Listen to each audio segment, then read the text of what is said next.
everybody, this is Akriti Tiwari with another video lecture from class 9 chapter 8, and in today's video I'm going to explain you the last topic of the chapter, and then we will come to the NCERT solutions of page 112. So don't miss the class and let's get started. Before you start, I want you to just open your NCERT textbook and please open page 112, and just take a copy or pen with you so that you can understand and write it with me. So let's get started without wasting time. So students, in today's class I'm going to do uniform circular motion and I'm going to explain you it. So uniform circular motion basically है क्या? So uniform we know that is constant, or circular motion means if any object is moving in a circular path. अगर कोई object circular path में move कर रहा है, circular track पर move कर रहा है, so we will say the object is in circular motion, right? So uniform straight line motion we have studied in the previous lectures, और लास्ट टॉपिक हमारा सर्कुलर मोशन का बचा था. इसका थोड़ा सा इंट्रोडक्शन मैं आपको पहले ही दे चुकी हूँ.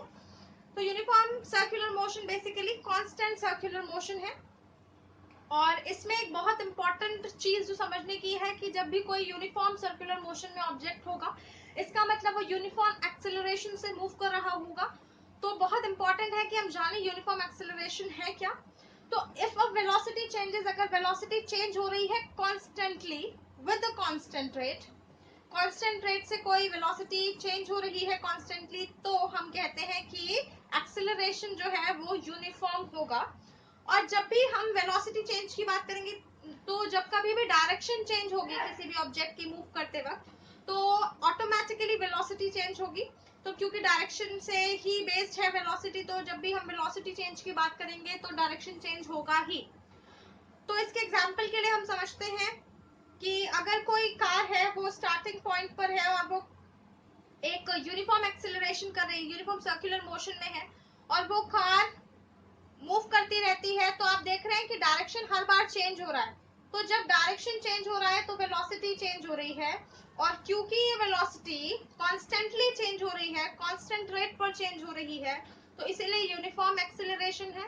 और क्योंकि एक्सेलरेशन सर्कुलर पाथ पर हो रहा है, तो हम इसे कहेंगे यूनिफॉर्म सर्कुलर मोशन. इसके डे टू डे एग्जांपल्स, हमारी डे टू डे लाइफ में बहुत सारे एग्जांपल्स हमने देखे हैं. Many a times we visited a fair, हम सबने स्विंग्स को बहुत एंजॉय किया है. बड़े बड़े जो झूले होते हैं, वी हैव एंजॉयड दैट. तो आप देखते हैं कि वो सर्कुलर मोशन में constantly at a constant rate travel कर रहे होते हैं, मूव कर रहे होते हैं.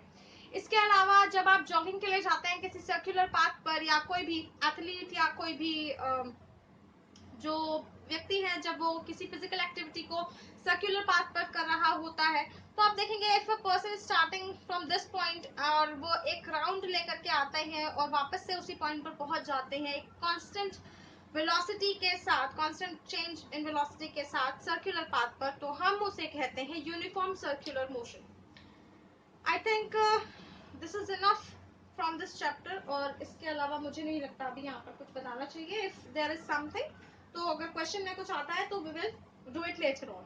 सो without wasting time, just open your NCERT textbook page 112 and let's start with the very first question. So I'm reading it to you for you people. मैं आप सबको बोल करके समझाऊंगी क्वेश्चन को, और उसके बाद हम सॉल्यूशन पर आएंगे. So the first question says, an athlete completes one round of a circular track of diameter 200 meter. तो एक एथलीट है जो कि एक राउंड कंप्लीट करते हैं सर्कुलर ट्रैक का. उस सर्कुलर ट्रैक का जो डायमीटर है वो 200 मीटर है. यहां तक क्लियर है? एक एथलीट है जो कि एक सर्कुलर ट्रैक पर मूव कर रहा होता है, और वो एक राउंड जब ले लेता है, सपोज अभी मैं बताऊंगी आपको कहां से स्टार्ट होना है. सपोज यहां से स्टार्ट कर रहा है वो athlete from the point A, और ए से स्टार्ट होकर के वो वापस से ए पॉइंट पर जब पहुंच जाते हैं, जब वापस से पॉइंट पर पहुंच जाते हैं, तो एक राउंड कंप्लीट हो जाता है, और वो राउंड कंप्लीट करने के लिए, एक राउंड के लिए उनको लगते हैं 40 सेकेंड्स. ठीक है? सो time here is 40 seconds for the one round. What will be the distance covered, तो कितना डिस्टेंस वो कवर करेंगे, एंड द डिस्प्लेसमेंट, और डिस्प्लेसमेंट कितना होगा at the end of 2 minutes. अब की बार आपको टाइम खुद दे रहे हैं, क्या बोल रहे हैं, 2 मिनट्स 20 सेकेंड्स में कितने राउंड वो लेंगे, एथलीट कितने राउंड लेगा, है ना। यहाँ तक की बात समझ आई कि क्या निकालना है, डिस्टेंस निकालना है, डिस्प्लेसमेंट निकालना है, ठीक है। और टाइम आपको एक राउंड का 40 सेकेंड दिया है, तो बोला है कि अगर एक राउंड में 40 सेकेंड लगते हैं तो ये बताइए कि 2 मीटर 20 सेकेंड्स में कितने राउंड वो लेंगे, ठीक है। तो सबसे पहले ध्यान रखिए बच्चों, टाइम एक राउंड के लिए जो है T1 उसे मैं लिख लेती हूँ, यहाँ पर मैं लिख रही हूँ, and later we will rub it, ठीक है। सो T1 हियर इज 40 सेकेंड्स, ठीक है। तो T2 टाइम 2 यानी कि 80 सेकेंड्स में दूसरा राउंड ले लेगा, है ना। एक राउंड हो गया 40 में, दूसरा राउंड हो जाएगा 80 में, तीसरा राउंड हो जाएगा 120 सेकेंड में, है ना। First round, second round, third round. और अब हमारे पास 140, क्योंकि देखो बेटा 2 मीटर है, अब स्टैंडर्ड यूनिट जो होती है वो सेकेंड होती है, तो 1 मीटर में 100 सेकेंड्स होते हैं, तो 2 मीटर में ओ 1 minute sorry for the 1 minute में 60 सेकेंड्स होते हैं, तो 2 मिनट में कितने सेकेंड्स होंगे, 120 सेकेंड्स।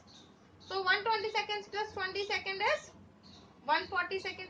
तो 140 सेकेंड्स में बेसिकली हमें बताना है कि कितने राउंड वो लेगा। तो 120 सेकेंड तक 3 राउंड कंप्लीट हो गए। Now how many seconds are left, 20 seconds. So if we see that 40 seconds is needed for one complete round. So 20 seconds, in 20 seconds we can take half round, तो 20 second में आधा round ले लेंगे अगर 40 में पूरा ले रहे हैं तो, right. So 1 is for 40, 2 is 80 seconds में, third round is in 120 minutes, और उसके बाद 20 सेकंड में वो यहाँ फाइनल पॉइंट पर पहुंच जाएगा बी, हाफ राउंड ले लेगा, और वो टाइम 4 यानी कि 140 सेकंड्स में 3.5 राउंड ले लेगा, यानी कि 3.5 राउंड वो एक उस ट्रैक के ले लेगा। यहाँ तक की तो बात समझ आ गई होगी, है ना। तो यहाँ पर राइट हैंड साइड देखिए, सर्कुलर ट्रैक के डायमीटर आपको गिवन है 200 मीटर, और उस सर्कुलर ट्रैक की डायमीटर हमने निकाली, डायमीटर अपॉन 2 इज रेडियस, तो रेडियस को 200 निकालने के लिए 200/2 किया है, तो 100 मीटर हमारा रेडियस आ गया। टाइम हमको 40 सेकेंड्स गिवन था, डिस्टेंस और डिस्प्लेसमेंट कैलकुलेट करनी है। तो हमें पता है कि डिस्टेंस जब हमें निकालनी है, तो डिस्टेंस क्या है भाई, 2πr, पूरा एरिया वही तो है। तो फर्स्ट राउंड की हमने लिख ली 2πr, ठीक है। और 3.5 राउंड में कितना हुआ, 3.5 की अगर मल्टीप्लाई कर दें 2πr में, तो ठीक है। तो कुछ नहीं किया है, सिर्फ सिंपल 2πr में की मल्टीप्लाई 3.5 से की, तो 3.5 इंटू 2, और पाई की वैल्यू हमने 22/7, और आर की वैल्यू हमारे पास 100 है। फिर नेक्स्ट स्टेप में हमने 3.5 जब डेसिमल रिमूव किया तो अपॉन में आ गया 10 इंटू 2 की 24 में किया तो 44, और 100 से किया तो 44, 100/7 आ गया। फिर हमने इसको 0 से 0 कैंसिल किया, तो यहाँ पर बचा 440, तो 35 इंटू 440/7। तो जब इसकी मल्टीप्लाई करेंगे आप 35 इंटू 440 की, तो यू विल गेट 15,400/7, एंड जब आप इसको डिवाइड करेंगे तो यू विल गेट 2200 मीटर्स। तो डिस्टेंस आ गई हमारी 2200 मीटर। अब सेकंड चीज हमें जो निकालनी है वो डिस्प्लेसमेंट है, और हमको पता है डिस्प्लेसमेंट शॉर्टेस्ट डिस्टेंस होती है। तो इनिशियल डिस्टेंस से फाइनल डिस्टेंस तक की जो पोजीशन होती है, क्या उसे डिस्प्लेसमेंट कहते हैं। तो इनिशियल पॉइंट ए है, फाइनल पॉइंट बी है, ए से बी तक की जो डिस्टेंस है क्या वो डायमीटर है। तो अभी हमारे पास आर है, तो हम डायमीटर आसानी से निकाल लेंगे, या आप डायरेक्टली भी लिख सकते हैं। So displacement is 2r, so we have written 2 into 100 is 200 metre. तो और क्योंकि डिस्प्लेसमेंट जो है तो हम इसका जो है वो एरो से शो कर सकते हैं, तो we will get 200 metre displacement. I hope we all are clear with this very first question. Now come to the next question, and the next question is, Joseph jogs from one end A to another end B. तो यहाँ पर Joseph jog कर रहा है एक and ए से दूसरे and B तक स्ट्रेट 300 मीटर रोड पर, और 2 मिनट 30 सेकेंड उसको टाइम लगता है। पहले यहाँ तक एक पार्ट समझते हैं, ठीक है। यहाँ पर एक ए पॉइंट मान रहे हैं हम, और ये हम मान रहे हैं बी। तो यहाँ ये 300 मीटर की रोड है लेंथ में, और जो जोसेफ है वो ए से बी तक, ठीक है, जॉग कर रहा है, और वो जॉग कर रहा है 300 मीटर, और टाइम जो लग रहा है उसको ए से बी तक पहुंचने में वो लग रहा है हमारा 150 सेकेंड्स। 150 सेकेंड्स कैसे आया? देखिए 2 मिनट्स 30 सेकेंड्स लिखा था, तो 2 मिनट्स में होते हैं हमारे 120 सेकेंड्स, है ना, 60 सेकेंड्स होते हैं 1 मिनट में, तो 1 मिनट में 60, तो 2 मिनट में हो गया 120 plus 30 is equal to 150 seconds. Clear? तो यहाँ पर आगे हमारा 150 सेकेंड्स टाइम है। कहाँ से कहाँ तक जाने के लिए लग रहा है? ए से बी तक जाने के लिए लग रहा है, और डिस्टेंस कितना कवर हो रहा है? 300 मीटर का कवर हो रहा है। एंड देन टर्न्स अराउंड, और वापस से जब वो मुड़ता है, जॉग्स 100 मीटर बैक, तो वो फाइनल पॉइंट क्या है बच्चों? यहाँ तक पहुंचा था ना, अब वो वापस से मुड़ करके 100 मीटर वापस आ रहा है, ठीक है, और उस पॉइंट को हमने नाम दिया सी, ठीक है, सी तक वो वापस आता है इन अनदर 1 मिनट, और जो टाइम लग रहा है उसको 100 मीटर ट्रेवल करने में वो लग रहा है 1 मिनट का, तो टाइम जो है बीसी के लिए वो 1 मिनट है, यानी कि 60 सेकेंड्स। क्लियर? यहाँ तक की बात समझ आ गई? Then what are Joseph's average speed? अब जोसेफ की एवरेज स्पीड पूछी है और वेलोसिटीज भी पूछी है। एवरेज स्पीड और वेलोसिटीज का मतलब ये है कि ए से बी तक की स्पीड भी बतानी है, वेलोसिटी भी बतानी है, और ए से सी तक की स्पीड भी बतानी है, वेलोसिटी भी बतानी है, ठीक है। दैट्स व्हाई हियर इज, यहाँ पर रिटन है वेलोसिटीज एंड स्पीड्स, ठीक है। और कहाँ से कहाँ तक बतानी है आपको? फ्रॉम ए टू बी, ए से बी तक, और आप वापस से ए से सी तक की आपको बतानी है। तो चलिए स्टार्ट करते हैं। तो यहाँ पर मैंने आपको लिखा हुआ दिखाई दे रहा होगा कि एवरेज स्पीड निकालनी है हमें ए से बी तक की, ए से बी पॉइंट तक की एवरेज स्पीड निकालनी है, ठीक है, और एवरेज वेलोसिटी निकालनी है। तो दो पार्ट तो हमें ए से बी तक करने हैं, फिर हमें एवरेज स्पीड निकालनी है ए से सी तक की, और एवरेज वेलोसिटी निकालनी है ए से सी तक की, ठीक है। तो हम स्टार्ट करते हैं अपना सॉल्यूशन। और एवरेज स्पीड हमें ए से बी तक निकालनी है, स्पीड का हमें पता है total distance upon total time, तो टोटल डिस्टेंस कितनी है? 300 मीटर हो गया है, तो 300 लिख देंगे, और टोटल टाइम कितना लगा उसको टाइम लगा 150 सेकेंड्स का, जो कि हमारे क्वेश्चन में गिवन था। फिर हमने इसको सॉल्व किया तो हमारे पास स्पीड आ गई 2 मीटर पर सेकेंड। फिर वेलोसिटी की बात करते हैं, तो वेलोसिटी कैसे निकलती है? एवरेज वेलोसिटी निकलती है डिस्प्लेसमेंट से, तो total displacement upon total time. अब देखिए बच्चों, शॉर्टेस्ट डिस्टेंस भी तो यही है। स्ट्रेट लाइन में जब कोई यूनिफॉर्मली मूव करके जाता है स्ट्रेट पाथ में, तो भाई शॉर्टेस्ट डिस्टेंस भी वही होती है। शॉर्टेस्ट डिस्टेंस हम इनिशियल फाइनल पॉइंट को जब क्या कहते हैं ज्वाइन कर देते हैं, तो जो डिस्टेंस निकल के आती है शॉर्टेस्ट डिस्टेंस, उसी को हम डिस्प्लेसमेंट कहते हैं। तो अब इनिशियल पॉइंट और फाइनल पॉइंट के बीच में डिस्टेंस है ही कितनी? 300, यानी कि डिस्प्लेसमेंट भी 300। तो 300 अपॉन अगेन से टाइम हमारे पास कितना था? 150 सेकेंड्स। तो दोबारा से डिस्प्लेसमेंट और डिस्टेंस हमारे इस केस में स्ट्रेट लाइन वाले में सेम आएगा, ठीक है। अब देखिए next part, average speed of AC. AC क्यों निकाल रहे हैं? क्योंकि अब वापस फाइनल पॉइंट क्या हो गया इसका? सी, है ना, तो ए से सी तक की तो स्पीड निकालनी थी, है ना। तो एवरेज स्पीड जब निकालोगे तो total distance upon total time again, ठीक है। तो टोटल डिस्टेंस 300 तो पहले ही था ए से बी तक का, ठीक है, और उसने फिर 100 मीटर और ट्रेवल किया, तो 300 प्लस 100 हो गया, है ना। और ए से बी तक पहुंचने में 150 सेकंड लगे थे, वापस से जब वो मुड़ा तो सी तक आने में उसको 60 सेकंड्स और लग गए, तो यानी कि 150 प्लस 60, तो 300 और 100 यानी कि 400, और 150 और 60 यानी कि 210, यानी कि 300 and 100 is 400, 150 and 60 is 2 time. तो जब आप उसको सॉल्व करोगे तो you will get 1.90 metre per second. तो एवरेज स्पीड हमारी निकल गई। नेक्स्ट हमारा लास्ट क्या बचा? Average velocity. Again we know average velocity is total displacement upon total time. अब यहाँ पर समझने वाली बात है, समझने वाली बात क्या है बच्चों?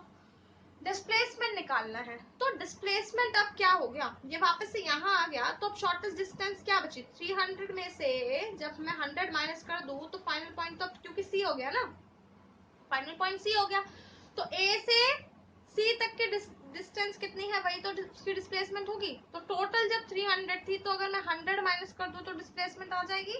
तो यही हमने किया। तो एवरेज वेलोसिटी में डिस्प्लेसमेंट हमने रखी 200 मीटर, और टाइम तो उतना ही लगा, ठीक है, 210। तो 200 by 210 is equal to 0.95 metre पर सेकेंड, ठीक है, this is all about question number 2. I hope this is clear to everybody. Now move on to the next question. और before moving to the next question we will do question number 4 first. पहले मैं question number 4 आपको कराऊंगी और question number 3 में कराऊंगी बाद में. थोड़ा सा कॉम्प्लिकेटेड है, तो इसलिए पहले हम आसान वाली चीजों को अच्छे से समझ लेते हैं, then we will move on to the difficult ones. So next question will be question number 4. Meanwhile you just copy it down, just take a snapshot and copy it down. Now question number 4 says a motorboat starting from rest on lake. एक motorboat start हो रही है rest से lake पर और accelerate कर रही है straight line में at a constant rate. Constant rate का मतलब acceleration है, तो acceleration है 3.0 मीटर पर सेकेंड स्क्वायर और टाइम जो लग रहा है 8 सेकेंड्स का लग रहा है. Now we have to calculate the distance. How far does the boat travel during this time. इतने टाइम में बोट कितना ट्रैवल करेगी ये हमें बताना है. So according to the question, क्योंकि क्वेश्चन में लिखा था a motor boat is starting from the rest, तो रेस्ट का मतलब है कि उसकी इनिशियल वेलोसिटी है 0, ठीक है, और स्ट्रेट लाइन में ट्रैवल कर रही है. इसका मतलब डिस्टेंस और डिस्प्लेसमेंट सेम होंगे, है ना. डिस्टेंस और डिस्प्लेसमेंट सेम होंगे. एक्सेलरेशन 3 मीटर पर सेकेंड है हमारा. टाइम हमारे पास 8 सेकेंड्स है. डिस्टेंस हमें निकालनी है. तो देखिए बच्चों, ऐसे केसेस में हमें जब u दिया होता है तो हम इक्वेशंस ऑफ मोशन का इस्तेमाल करते हैं. तो फर्स्ट इक्वेशन को अगर हम याद करें v is equal to u plus a t, तो वहां पर s नहीं है तो हम उसे यूज नहीं कर सकते. फिर थर्ड इक्वेशन में अगर हम देखें तो थर्ड इक्वेशन में भी एक वैल्यू मिसिंग है, लेकिन जो सेकंड इक्वेशन है उसमें s भी है, u भी है, a भी है और t भी है. तो इसीलिए हम यहाँ पर सेकंड इक्वेशन ऑफ मोशन इस्तेमाल करने वाले हैं. So by using second equation of motion we are going to solve this. तो second equation of motion is s is equal to ut plus half at square and we have the value of u. तो u is 0 here, so we put 0 in the place of u, and t is 8, so we put 8 in the place of t, on the place of t, and half will be written as half. A is 3 and t is 8 again, and square is 8 का square. So 0 और 8 मिलकर के 0 हो जाएगा when we multiply the terms. So जब हम इसको अच्छे से कैलकुलेट कर लेंगे we will get 96 मीटर. तो डिस्टेंस जो आया वो 96 मीटर आया. This is all about the question number 4. The rest questions we will do in the next video lecture. Meanwhile, just take care of yourselves. If you like the channel, subscribe it, like it, or if you find any of the query or doubt, just comment.